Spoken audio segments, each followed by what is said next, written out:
বিমানবন্দর নির্মাণের আমরা দাবি জানাচ্ছি। ডলুর অধিকৃত জমিতে শ্রমিক কোঅপারেটিভের মাধ্যমে সরকার চাকরির ব্যবস্থা করুক। বহু প্রজন্ম থেকে বসবাসকারী শ্রমিক ও প্রাক্তন শ্রমিক পরিবারদের জমির পাট্টা প্রদান সরকারি প্রতিশ্রুতি অনুযায়ী রূপায়ণ করা হোক। ব্রিটিশ আমলে যে প্রযুক্তি ব্রিটিশ সরকার মেনে নিয়েছিল তাকে অস্বীকার করে বরাক ও ব্রহ্ম কেন্দ্রীয় মন্ত্রী নির্মলা সীতারমন সেই প্রতিশ্রুতি অসমে এসেই দিয়েছিলেন, কিন্তু দুর্ভাগ্যজনক এই যে তিনি কথা রাখেননি। এয়ারপোর্ট নির্মাণের প্রথম থেকেই আমরা শ্রমিকের উচ্ছেদ হবে প্রায় ২৫০০ মানে এই পার্মানেন্ট এবং অস্থায়ী এইগুলো নিয়ে, এবং এত উচ্ছেদ হবে তার আপত্তি আমরা আগেই করেছিলাম, এবং সেই প্রেক্ষিতে আমাদের আপত্তিটা অযৌক্তিক ছিল না। আজকে যে সুপ্রিম কোর্ট যেটা রায় দিয়েছে সেটা দেখা গেছে যে আমাদের এই কথাগুলো সেই সময় বলেছিলাম সেগুলো ঠিক আছে। সরকার এগুলো সবই জানে, সরকার জানে যে এনভায়রনমেন্টাল ইম্প্যাক্ট অ্যাসেসমেন্ট করতে হয় তার আগে। ওনারা জানেন যে সেই পদ্ধতি সেই রাস্তায় গেলে ওনাদের সেখানে সেটা সম্ভব নাও হতে পারে। তার জন্য ওনারা বাঁকা পথ নিয়েছেন, বেআইনিভাবে নিয়েছেন। ৪২ লক্ষের মতো প্রায় চা গাছ উপড়ে ফেলেছেন, যেটা যেটা পরে করা যেত সেটাকে আগে করে দিয়েছেন। শ্রমিকদের কর্মহীন করেছেন, এবং আজকে এই শ্রমিকরা এখানে সেখানে যে ডলুর শ্রমিকরা ১০০ টাকা ৬০০ টাকা হাজিরা পাচ্ছেন, পাতা নাই বাগানে, অন্য বাগানে নিয়ে যাওয়া হচ্ছে, তারপরেও খুব কষ্টের মধ্যে ওনাদেরকে ফেলেছেন। এবং আমরা বলেছিলাম সেই সময়ে যে যে জমিটা খালি হয়েছে বা কেটে প্রায় ৪২ লক্ষ চা গাছ উপড়ে ফেলা হয়েছে, সেই জায়গায় কোঅপারেটিভ তৈরি করে প্রায় ১ বছর আগে আমরা পিটিশন দিয়েছিলাম চিফ মিনিস্টারকে, যে সেই জায়গাতে কোঅপারেটিভ তৈরি করে সেখানে প্যাকেজিং করে সেখানে লোকাল মার্কেটের সাথে সেটা ব্যবস্থা করা, এবং শ্রমিকও বাঁচবে, বাগানও বাঁচবে। সেটা তো ওনারা এখন পর্যন্ত কোনো কিছু সেই থেকে জান নাই। আমরা আশা রাখবো আগামীতে সেই দাবি নিয়ে আমরা সেখানে চারা গাছ রোপণ করা এবং সেই বাস্তবায়িত করে, যেমন পাট্টা জমিদের মানে এতদিন ধরে ১৫০-২০০ বছর ধরে আছেন সেই বাঙাল শ্রমিকরা, সেখানে পাট্টা দেওয়া হয়নি। সরকার বলেছিলেন ওদেরকে পাট্টা দেবেন, সরকার তার কথাগুলো রাখেন নাই। মিনিমাম ওয়েজ এই বাগানে প্রয়োগ করা হয় না।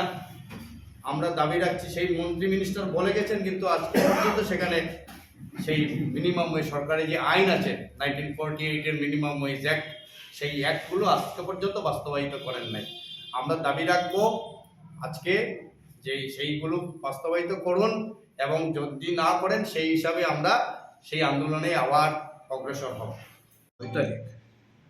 সুপ্রিম কোর্ট অর্থাৎ ৬ই মে সুপ্রিম কোর্ট যে আদেশটা দিয়েছে যে এনভায়রনমেন্টাল ইম্প্যাক্ট অ্যাসেসমেন্ট ছাড়া কোনো ধরনের কাজ, এয়ারপোর্টের কাজ হবে না, করা যাবে না, আমরা সেই রায়কে স্বাগত জানাচ্ছি। এবং এরই সাথে একটা কথা উঠে এসছে যে সোশিয়াল ইম্প্যাক্ট অ্যাসেসমেন্ট হতে হবে। সেই সোশিয়াল ইম্প্যাক্ট অ্যাসেসমেন্টটা অত্যন্ত জরুরি, কারণ যে কোনো একটা বিষয় যখন নতুন করে হয় তার একটা প্রভাব পারিবারিক সমাজের উপর পড়ে, এবং সেই সমাজের উপর যখন পড়ে সেই পড়ার সাথে জড়িয়ে থাকে তার সমাজনীতি এবং অর্থনীতি দুটো। তো কাজেই সম্পূর্ণ বিষয় নিয়ে কোনো স্টাডি না করে যে তড়িঘড়ি করে বুলডোজার লাগিয়ে যে গাছগুলো উপড়ে ফেলা হয়েছিল, এবং শুরুর থেকেই বাগানের শ্রমিকরা বলছিলেন এবং তার সাথে অসম মজুরি শ্রমিক ইউনিয়নরা বলছিলেন যে এই কাজগুলো অত্যন্ত অন্যায়ভাবে করা হচ্ছে, যে নিয়মটুকু আছে সেই নিয়মটুকু ধার থাকছেন না আপনারা শুধু ক্ষমতার দম্ভে আপনারা এই কাজগুলো করে যাচ্ছেন, সেটা অত্যন্ত গর্হিত কাজ। এবং একটা সরকার, কখনো নির্বাচিত সরকার, জনগণের প্রতি এই গর্হিত কাজটুকু করতে পারেন না, সেটা আজ সুপ্রিম কোর্টের রায় বেরিয়ে এসছে। আমরা তারই সাথে দাবি জানাচ্ছি দুটো দাবি। একটা দাবি এয়ারপোর্ট হোক, আমরাও চাই এয়ারপোর্ট কাছাড়, করিমগঞ্জ, হাইলাকান্দির যে কোনো একটা জায়গায়, সুবিধামতো জায়গায়, যেটা পরিত্যক্ত জায়গা, যে জায়গাতে কোনো এনভায়রনমেন্ট হবে না, কোনো উচ্ছেদ হবে না, সেরকম একটি জায়গাতে করুন। সেরকম জায়গা রয়েছে, এবং সে কথা বলা যেতে পারে যে কথা বলা হচ্ছে যে একমাত্র ডলুকে বলা হয়েছিল, সেটা নয়। যে আপনাদের যেটা সার্ভে করা হয়েছিল সেখানে খরিল বাগানকেও বলা হয়েছিল, যেখানে ফিজিবল শব্দটা লেখা ছিল খরিলের ক্ষেত্রেও। আপনারা নিশ্চয়ই দেখে থাকবেন সে বিষয়টা। তো এবং খলিল বাগানটা মোটামুটি একটা পরিত্যক্ত বাগানের পর্যায়ে রয়েছে, আপনারা গেলেও দেখতে পারবেন।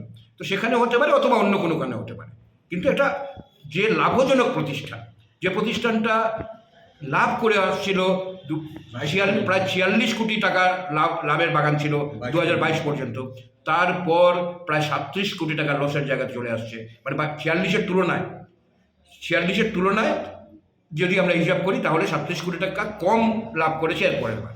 সেটার অ্যাসেসমেন্ট কি, যে বাগানটা ধ্বংস হয়ে যাচ্ছে।